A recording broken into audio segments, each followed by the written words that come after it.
Welcome back in English video.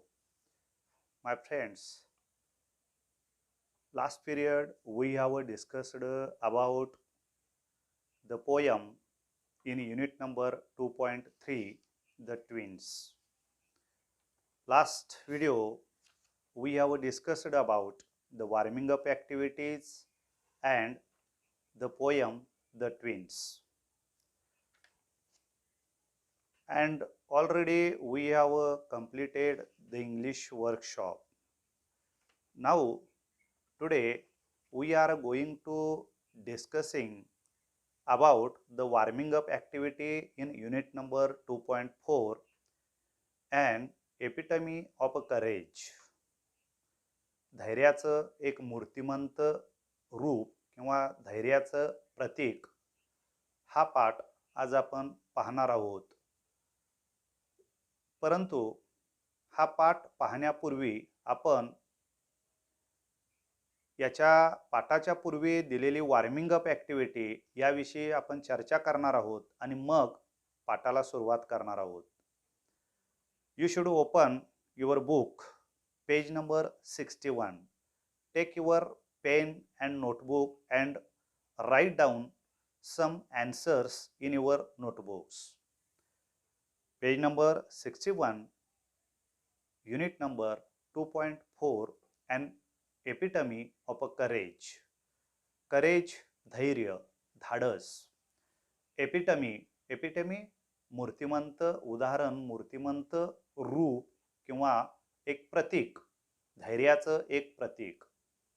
This is an inspiring story of Dr. Stephen Hawking. Before start this lesson, we should discuss about the warming up activities given on page number 61. You should look in your book on page number 61. There are given 3 activities in the warming up activities. The first activity is the chit chat activity.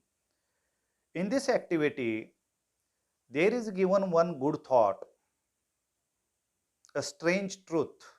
We should discuss about this good thought.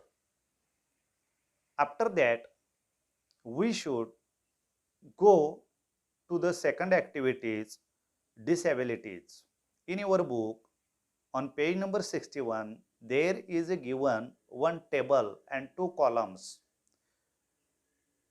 We should discuss about it. And last one activity is complete the story.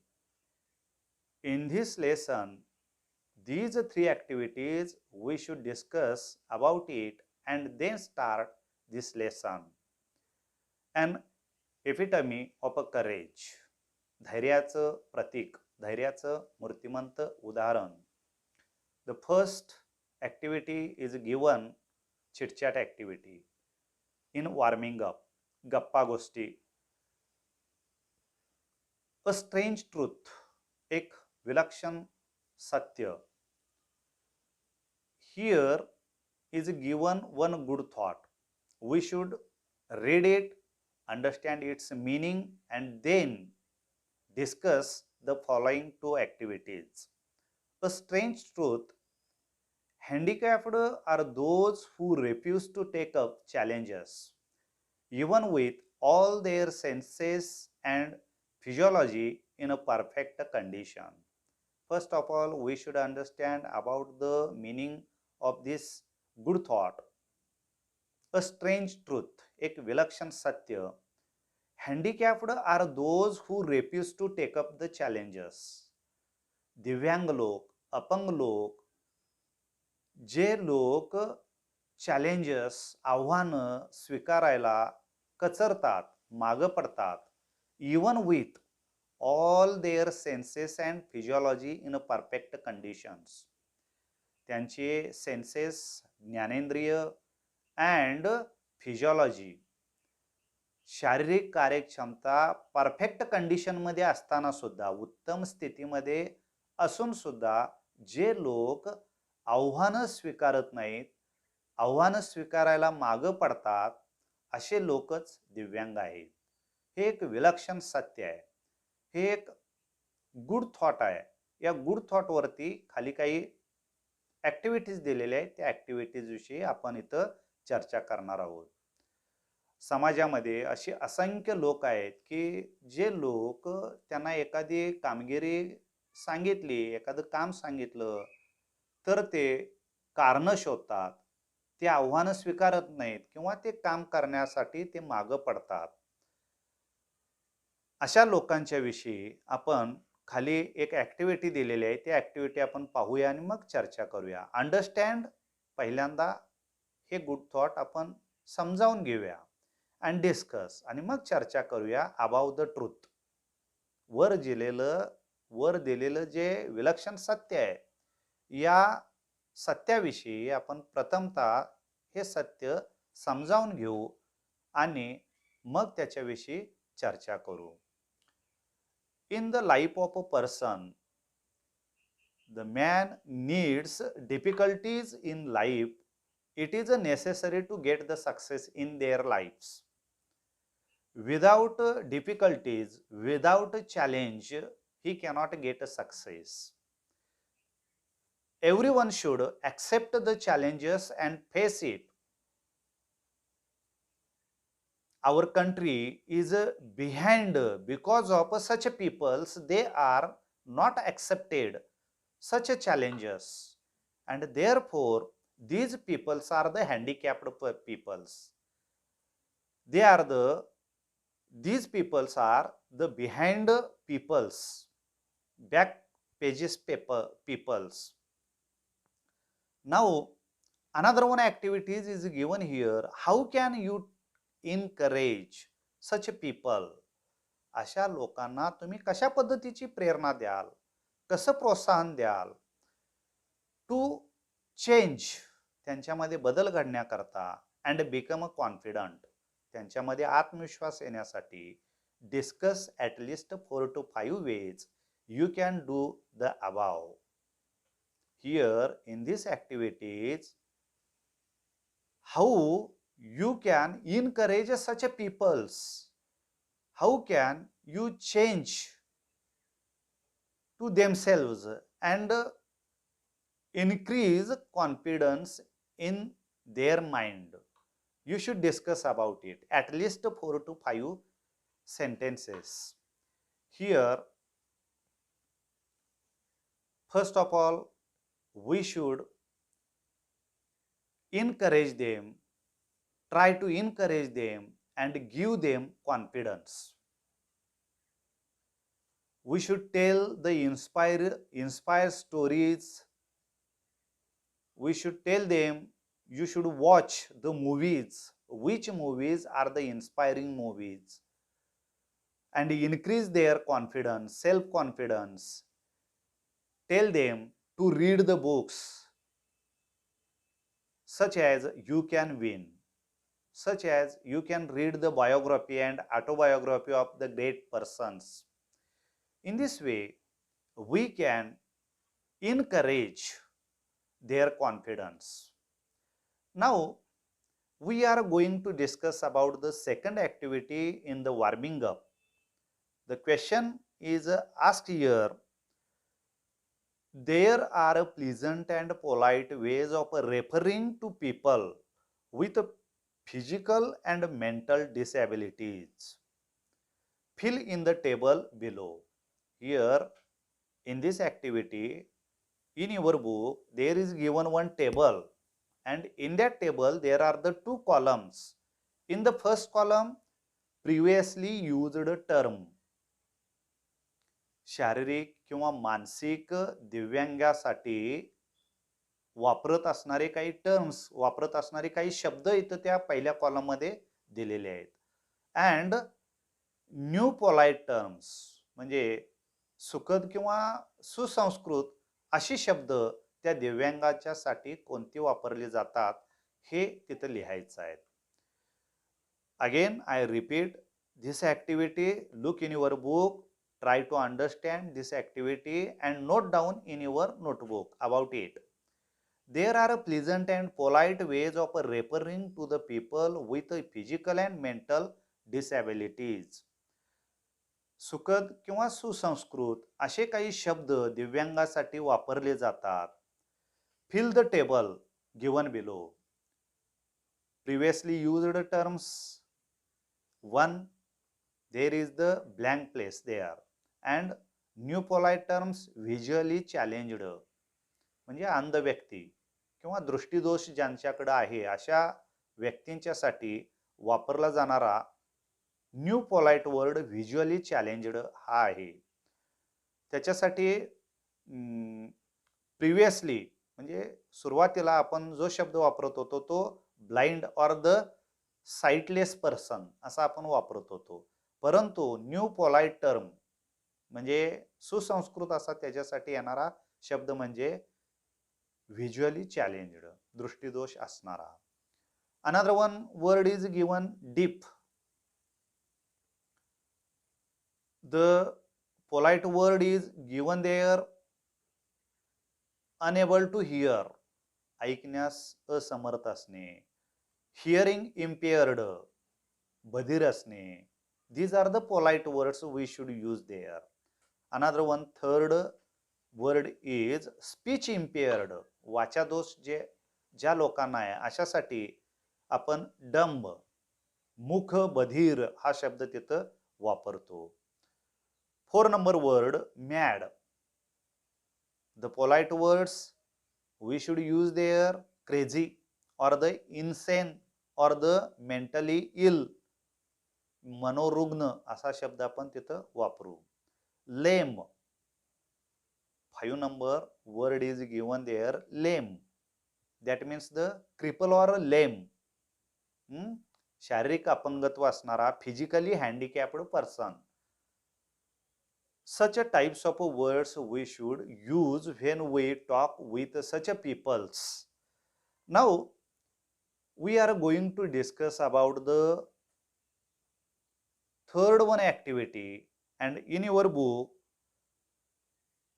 there is a given one story, and this story is incomplete, and you should complete this story with your imagination and give a suitable title for it. Such a types of questions you will be asked in the activity sheet of board exams in the writing skill.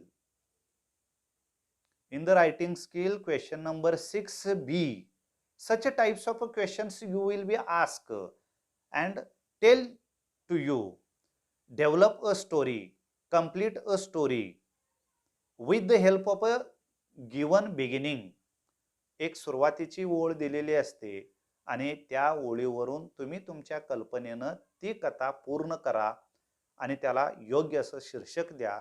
5 मार्कासाठी हा प्रश्न activity sheet मध्ये बोर्डाच्या प्रश्नपत्रिकेमध्ये विचारला जातो. हे आपण format of question paper ज्यावेळा शिकलो पहिल्या तासाला त्यावेळा आपण हे पाहिलेलं आहे. न्यूज रिपोर्ट आणि दुसरा develop a story, complete a story असा प्रश्न विचारला जातो. आता 2 नंबरची ऍक्टिव्हिटी पुस्तकामध्ये दिलेली आहे ती मी वाचतोय इथं. I am going to read this activity. Second activity, you should look in your book, keep your finger on the line and try to understand its meaning and the meaning of the story, and then you should complete it, the remaining part of the story. Read the beginning,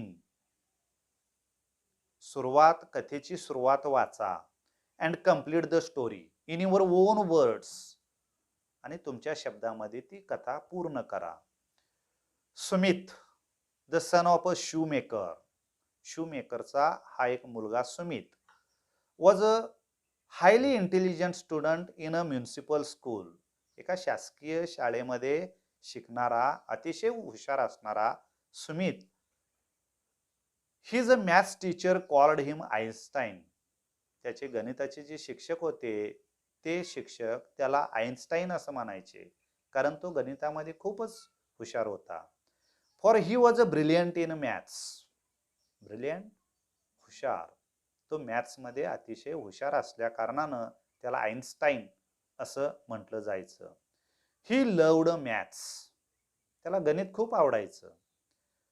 Sumit wanted to study further after SSC. आणि ज्यावेळा त्याची SSC पूर्ण झाली त्यावेळा तो पुढील शिक्षण तो घेऊ इच्छित होता. However, he suffered from polio and ... आणि त्यावेळेला त्याला पोलिओ हा रोग झाला, पोलिओनं तो त्रस्त झाला आणि पुढील कथा तुम्ही पूर्ण करा असं इथं सांगितलेले आहे. ही ऍक्टिव्हिटी 5 गुणासाठी रायटिंग स्किल मध्ये क्वेश्चन नंबर 6B मध्ये विचारली जाते. त्यासाठी अशा ऍक्टिव्हिटीचा अभ्यास आपण करणं, त्याचा सराव करणं हे अतिशय गरजेचं आहे. म्हणून मी म्हटलं की प्रत्येक पाठाच्या सुरुवातीला दिलेली वॉर्मिंग अप ऍक्टिव्हिटी आहे ती अतिशय महत्त्वाची आहे रायटिंग स्किलसाठी, त्याचबरोबर लँग्वेज स्टडीसाठी.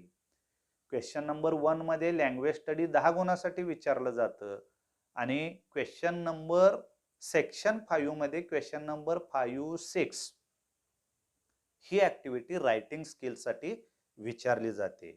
आणि त्यामुळं ह्या सर्वच ऍक्टिव्हिटी, वॉर्मिंग अपच्या सर्वच ऍक्टिव्हिटी आपण आपल्या वहीमध्ये ते सोडवण्याचा आपण प्रयत्न केला पाहिजे, त्याचा सराव अधिकात अधिक केला पाहिजे, तरच आपल्याला ह्या ऍक्टिव्हिटी सोडवता येतील. जर आपण केवळ वाचत बसलो आणि मला येतं, मला समजतं या आविर्भावात जर आपण राहिलो आणि डायरेक्ट परीक्षेलाच आपण जर ह्या ऍक्टिव्हिटी सोडवण्याचा प्रयत्न केला तर त्यावेळेला आपली गफलत होते. आणि म्हणून याचा सराव करणं हे अतिशय गरजेचं आहे. जास्तीत जास्त ऍक्टिव्हिटी जर तुम्ही सोडवत गेला तर त्याचा अधिकात अधिक तुम्हाला सराव होत जाईल आणि प्रत्येक ऍक्टिव्हिटीमध्ये इम्प्रूव्हमेंट होत होत मग तुमच्यामध्ये एक परफेक्टपणा येईल आणि अधिकात अधिक गुण तुम्ही मिळवू शकाल. आणि त्यामुळं आपण अशा ऍक्टिव्हिटी सोडवणं ह्या गरजेचं आहे. आता ती राहिलेली अर्धी कथा ती आपण पूर्ण करण्याचा प्रयत्न करूया इथं. Sumit, the son of the shoemaker, was a highly intelligent student in a municipal school. His maths teacher called him Einstein, for he was brilliant in maths. He loved maths. Sumit wanted to study further after SSC. However, he suffered from polio. And now continue the story with a favorable positive ending. म्हणजे त्याचा शेवट positively करा, सकारात्मक करा. And he suffered from a polio and paralysed his legs and he made disabled. In spite of his handicapped he love for the maths. जरी तो अपंग असला तरी सुद्धा त्याचं गणिताविषयी असणारी आवड कमी झाली नव्हती. He continued his further study. He stitched up his study. तो आपल्या अभ्यासाला चिकटून राहिला. He joined night college. He used his wheelchair and his teacher encouraged him. Today, Sumit is the Indian Administrative Service. आज भारतीय लोकसेवा मध्ये तो आज काम करतोय. Fortune favour the brave. शूरांना नशीब नेहमीच साथ देत असते. He got a scholarship, national awards for his brave work. त्याच्या या शूर कामाविषयी त्याला अनेक शिष्यवृत्त्या मिळाल्या, राष्ट्रीय पारितोषिकं मिळाली. His hard work, determination, perseverance became a successful person to him. आणि त्याच्या कठोर परिश्रमामुळं, त्याच्या ध्येय निश्चितीमुळं, त्याच्या चिकाटीमुळं तो एक यशस्वी माणूस बनला. Here an epitome of a courage. In this lesson, such a type of one person he inspired to us. This person's name was Dr. Stephen Hawking. Now we have completed all the activities given in warming up. Again I repeat, you should practice about this activity and then we will start the story. But before that, I am going to explain, I will going to tell the summary of this lesson, and then in the next period we will start this lesson from line to line.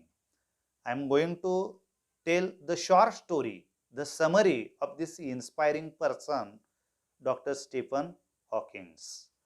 Some people are unfortunate in their life. They are born with some kind of a handicap, yet they are mentally strong and determined persons. They do not stop this handicap from their goal, and they become a successful in their life. Such a type of a biography is we are going to learn in this lesson. This biography is about Stephen Hawking. This is the inspiring story of one of the greatest scientists in the world. He was unfortunate because of his disease that made him handicapped.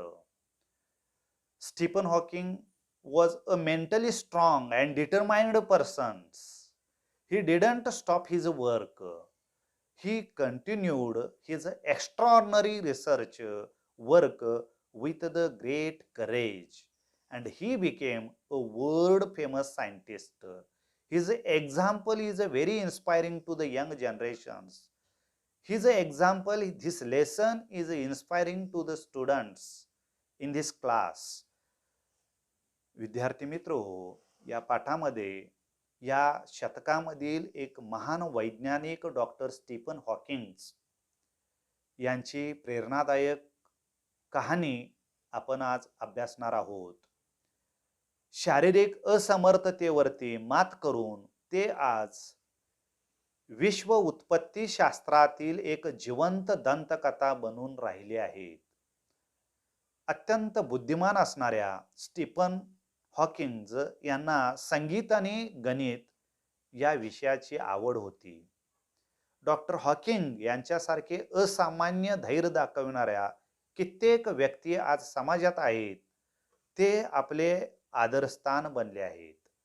जरी त्या लोकांना शारीरिक अपंगत्व आले तरी ते कधीही नाउमेद होत नाहीत. ते लोक आपले निश्चित असणारे कार्य जीवनाच्या अंतिम क्षणापर्यंत चालूच ठेवतात. म्हणून अशा महान लोकांचे चरित्र हे विद्यार्थ्यांना, तरुणांना प्रेरणा देणारे एक धैर्याचं एक मूर्तिमंत उदाहरण ठरत असतं. अशा पद्धतीचा हा एक प्रेरणादायी पाठ आपण पुढच्या व्हिडिओमध्ये पाहणार आहोत. Thank you.